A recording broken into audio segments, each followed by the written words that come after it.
Hey, Anna. Hand over your card. I've maxed out mine, so I can't use it anymore. What? There's no way I'm giving it to someone who blows through money like you. Ever since my wealthy father passed away, my husband has been uncontrollably splurging, delighted by the inheritance coming in. Don't be so stingy. We're gonna get a huge inheritance soon anyway. He must think he's become some kind of oil tycoon. Fed up with his attitude, I decided to reveal a certain truth to him. I'm not actually related to my father by blood. I'm my mother's child from another marriage. So, not a penny of my father's inheritance will come to me. At that, my husband, who had been lounging arrogantly on the couch, sat up abruptly, a look of shock on his face as he stared at me. What? Why have you kept something so important a secret until now? Then what happens to the massive inheritance? His face went pale, and the next words out of his mouth were, I have no intention of staying with a broke and unattractive woman. Let's get a divorce. This decision of his would come to strangle him, as he would come to greatly regret it the following day. My name is Anna, I'm 37 years old. I lived alone during my college days, but returned home when I landed a job at a local company, and now live with my mother and father. I work in the human resources department, and although it's busy, I don't face much stress and live a rather ordinary life.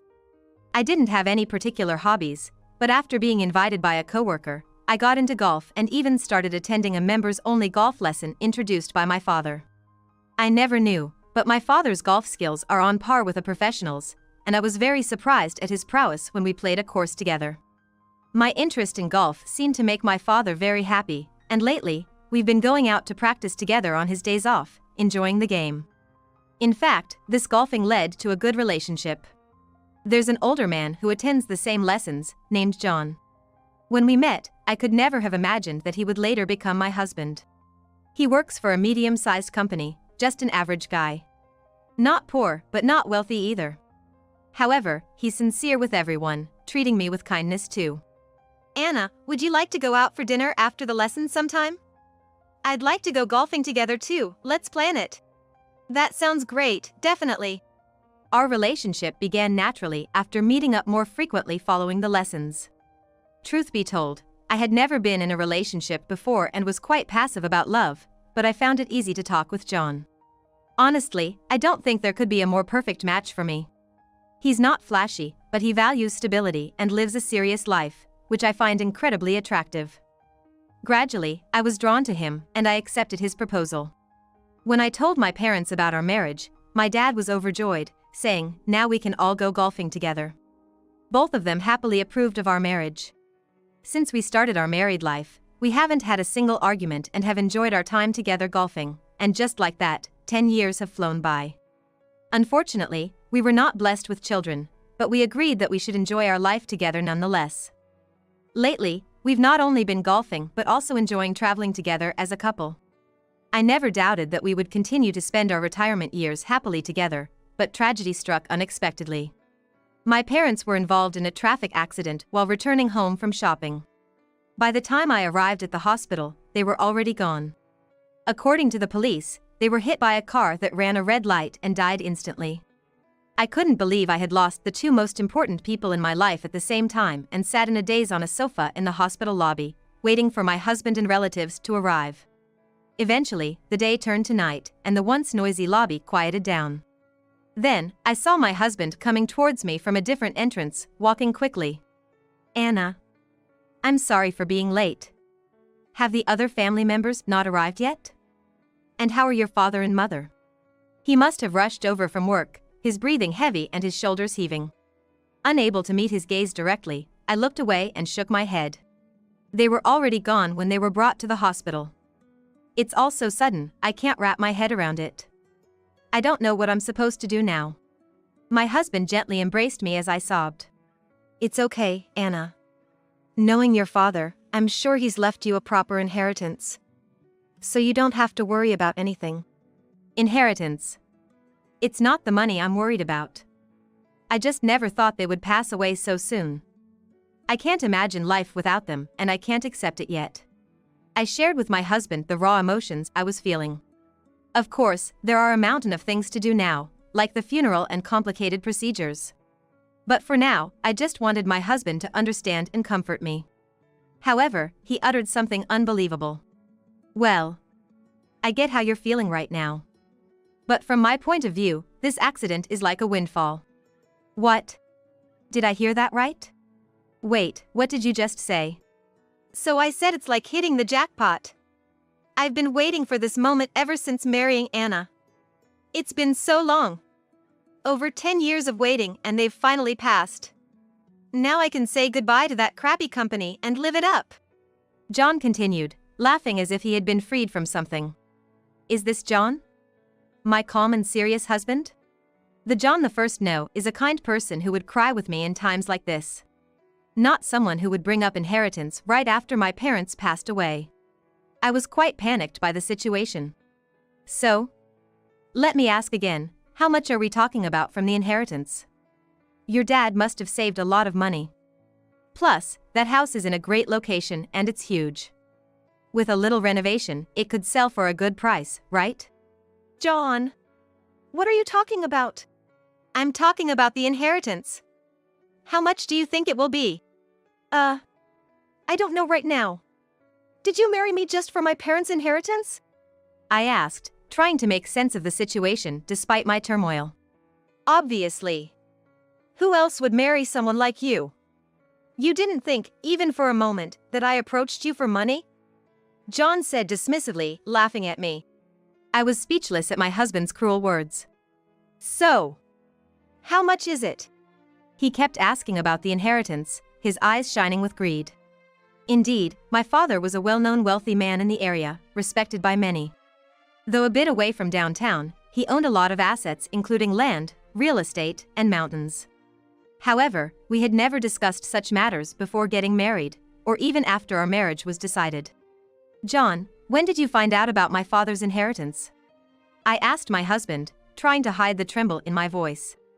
Of course, before we got married. Remember? When I was at that golf lesson with your dad, he told me directly. As soon as we talked about asset management, he spilled everything, from the lands he owned to everything about his daughter Anna. He bragged about it so much that I was convinced it was a good opportunity. So, you approached me because of that. What other reason could there be? Have you ever looked at yourself in the mirror? Your lack of dating experience until the age you met me speaks volumes. Even if I was after the money, you should be glad you got married at all. I could feel my blood boiling with each word he said.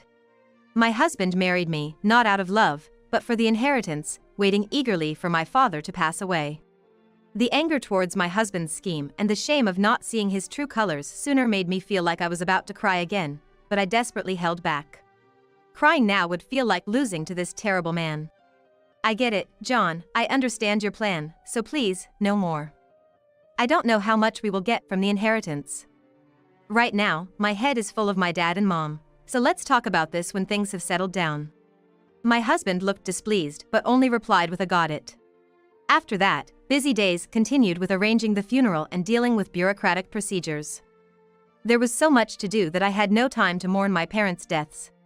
When things finally settled down, the urns and a photo of my smiling parents were placed in the house, and looking at them, I finally felt the reality of their passing.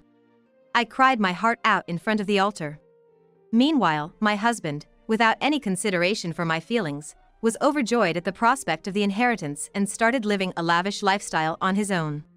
He began by purchasing the luxury car he had always wanted. The day after my parents died, while I was overwhelmed with various procedures, he apparently went to the car dealership, and I found the contract copy at home. The car hadn't been delivered yet, but he was already boasting about it to his coworkers and friends. Then, the nightlife and extravagant spending at high-end restaurants that he had probably been holding back on began. He stopped taking the lunches I made for him to work, choosing instead to eat at quite expensive places for lunch. Moreover, he started coming home after midnight every day, and on his days off, he went out more often, making his presence at home rare. Today, as he was getting ready to go out somewhere from the morning, he suddenly turned to me as if he remembered something. Hey, Anna. Give me your card. I've maxed out mine, so I can't use it anymore. What? You maxed out your limit? Unbelievable. There's no way I'm giving it to someone who spends like that. Oh, scary. Don't be so stingy. It's fine, right? We're gonna get a huge inheritance soon anyway. He must think he's become some kind of oil tycoon. Fed up with his attitude, I decided to reveal a certain truth to him. You know, John, I never told you this, but... Oh.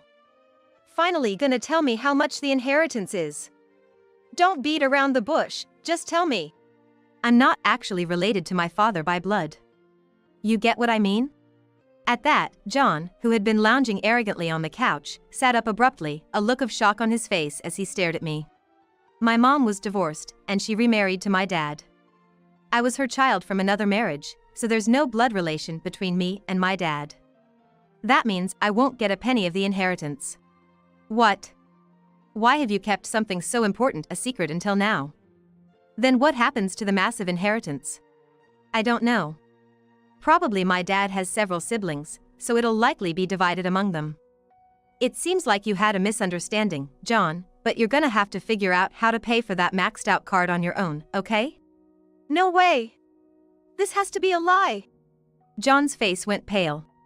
He struggled to accept the reality that there would be no inheritance. I gave a lot of cash to Alice. She said she was moving out to live on her own, you know. For the initial costs, furniture. Wait, who's Alice? I was confused by the sudden mention of this person. It's obviously my affair partner. John, unsettled by the news of no inheritance, revealed his infidelity. And why didn't you tell me something this important? You could have at least had the decency to tell me after my parents passed. My husband started yelling and blaming me, which just made me disgusted. It hadn't even been that many days since my parents died, and here he was, spending extravagantly. But well, with this card's limit, I can barely scrape by. It would have been bad if I'd made one more big purchase. I had my eye on this watch, man, that was close. Safe, he said, checking the card statement on his phone, seemingly relieved. It seemed he had narrowly avoided a disaster. This makes no sense. Marrying a wealthy man's daughter and it comes to nothing. No money, and stuck with someone ugly. I have no use for you anymore. Does that mean you want a divorce? Yeah, that's right. He laughed at me as if mocking. Seeing him like this, I felt deeply sad that my entire marriage had been built on lies. There was no point in continuing a marriage with someone whose true character was now clear to me. His offer was actually a relief. Fine, I agree to the divorce. Continuing this loveless life is just empty.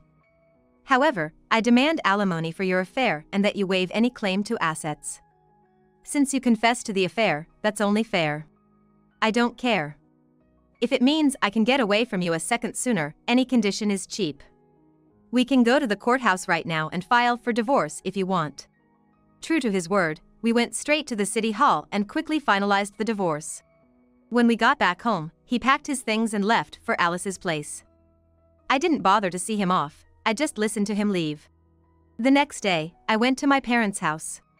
It was hard to go to the now empty house, but there were things like sorting through my parents' belongings that I had to take care of. Plus, ever since the day my parents passed, my mind had been in turmoil, and I thought sorting things out might help me organize my thoughts a bit. My current home was only a short drive from my parents' house. I arrived, took a deep breath before touching the doorknob, and then opened the door. I'm home. A week ago, my mom would have greeted me with "Welcome back, Anna," but now, the room enveloped in silence naturally offers no such response. The last time I was here was a few days before my parents' accident. It feels like a distant memory, even though it was so recent. I looked around the room to calm my heart before starting to sort through their belongings. Beginning with the dresser in my parents' room on the second floor. I remember my mom once telling me that important things were kept in the dresser and to look there first if anything happened to us. At the time, I was shocked to hear her say such a thing and brushed it off, but now that something had happened, it felt all too real. I checked the dresser from top to bottom. It was so neatly organized that there was hardly a need for sorting, with documents related to contracts and expensive-looking jewelry laid out. There were also necklaces I had given as gifts in the past, bringing back memories and a sense of nostalgia. Among the shelves of contract documents, I found a white envelope labeled "For Anna, open in case of something happening." What's this? A letter for me? Gently, I opened it to find several sheets of letter paper, the first of which was labeled as a will. Surprisingly, not from my mom but from my dad. As I hurriedly read through it, it contained something I never expected.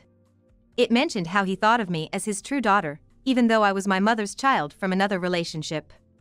And that in the event of something happening to him, half of his estate was to be inherited by my mother and the other half by me. Dad. I had no idea you thought of me that way. I hadn't anticipated such a letter. When my mom remarried my dad, I was still in elementary school. Suddenly having a stranger come into our lives, it took a while before we could communicate well. Meanwhile, my dad, unfazed, took me out to various places and played with me at home, treating me kindly, but I always kept a distance in my heart because we weren't blood related.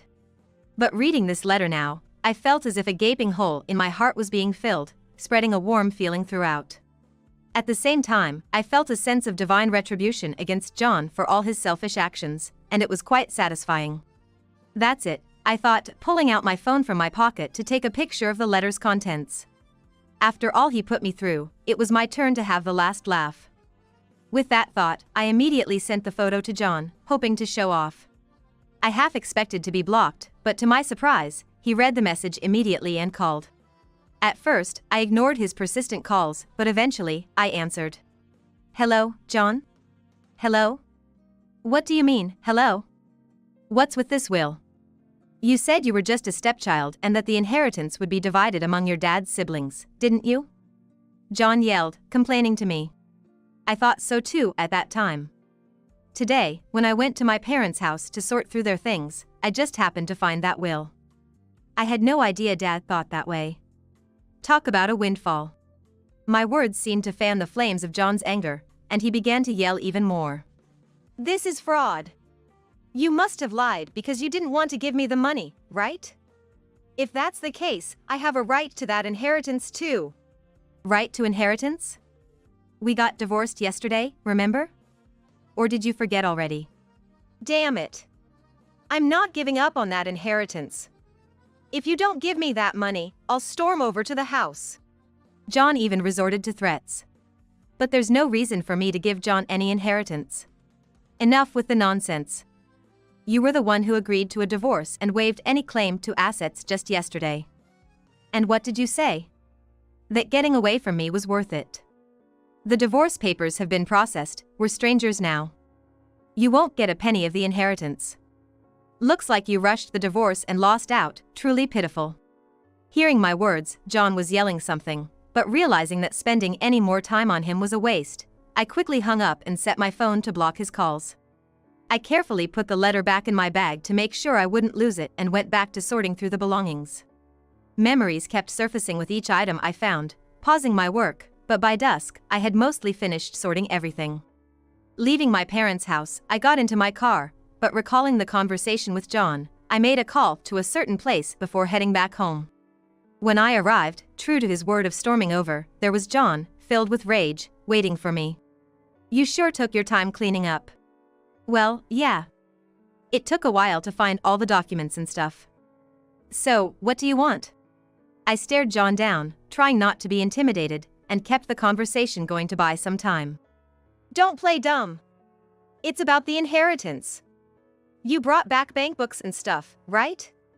Just give them to me and I won't do anything. I don't want to be here a second longer than I have to. John's face, happy when he left for his affair partner's place yesterday, had changed to one of exhaustion. And he looked restless, constantly fidgeting. I told you on the phone, we're strangers now. There's no reason for me to give you any inheritance. And why are you so desperate anyway? John's expression fell as if I hit a sore spot. And he stopped yelling, starting to talk about what happened yesterday. Actually, when I went to Alice's place yesterday and told her I wouldn't be getting any inheritance, she kicked me out, saying she had no use for someone without money. I thought I had some savings, but my account was empty. I barely have any cash on me. Even my next paycheck will be gone with the credit card payments. That's why I need the inheritance split now. Otherwise, I don't even have a place to sleep tonight. So, that's why. It all made sense now. John had absolutely no financial cushion. Moreover, he owed me alimony for his affair. It was clear what kind of life awaited him. Look, I was wrong. Marrying you for money, the affair, I apologize for everything. Let's start over, otherwise, I can't make it from here. That's not my problem. The one who misunderstood and splurged was John, right? Please! We should have talked more about the divorce. You think we can still make it work, don't you? Of course not. I can't live with you anymore. Still, John wouldn't back down and kept trying to persuade me, but my mind was already made up. Frustrated by my refusal, John was about to raise his hand to me when a police officer, who had been patrolling the area, came over. We heard yelling from down the street, "What's happening here?" Yes, the person I had called before returning home was the police. Knowing that John was lurking around my house, I had asked for a patrol just in case, reporting a suspicious person. The police, having witnessed John about to hit me, immediately took him to the patrol car for questioning. Let go. I'm her husband. We're not done talking. No, ex-husband.